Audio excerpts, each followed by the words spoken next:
The cabinet is in chaos. This week, leakers within the cabinet threw Philip Hammond to the lions to rip apart over these comments about public worker pay and also women driving trains. But it was all to take Philip Hammond down because they didn't like the type of Brexit that he was working on.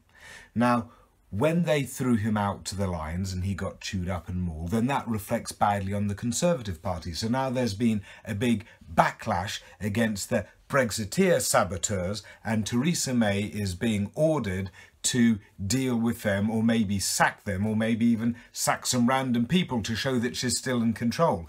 This is at the same time that Dominic Cummings of Vote Leave, and also good ally of Michael Gove, is calling David Davis thick as mince, and we find out that Michael Gove managed to get his way back into the Conservative cabinet because Rupert Murdoch, his buddy, had pressured May after the election when she was weak for Gove to be back in, and the government are not denying it.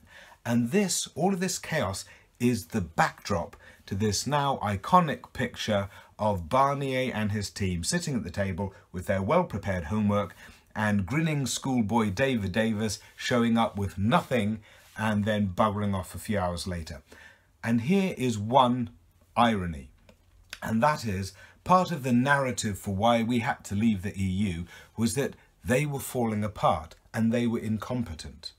Now, the EU is 27 countries. That's more than 24 countries that have come together in a common position, and the UK is one country and its one cabinet cannot hold itself together. It is falling apart with all these sound bites given out to the press. It can't come to a position on anything, and it's looking like a complete and utter farce. That is just one irony, because the greater irony is that it looks like Brexit is just going to fail.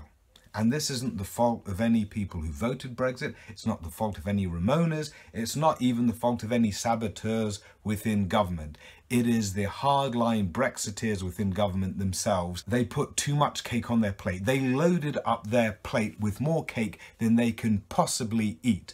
All of their demands for hard Brexit and leaving all the parts of it within 2 years cannot realistically be done. So then you have Philip Hammond trying to make a possible version of Brexit.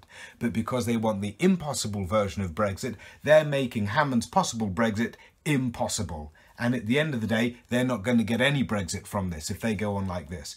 So the gods of karma are working overtime on the Conservative Party right now, and silly season has only just begun.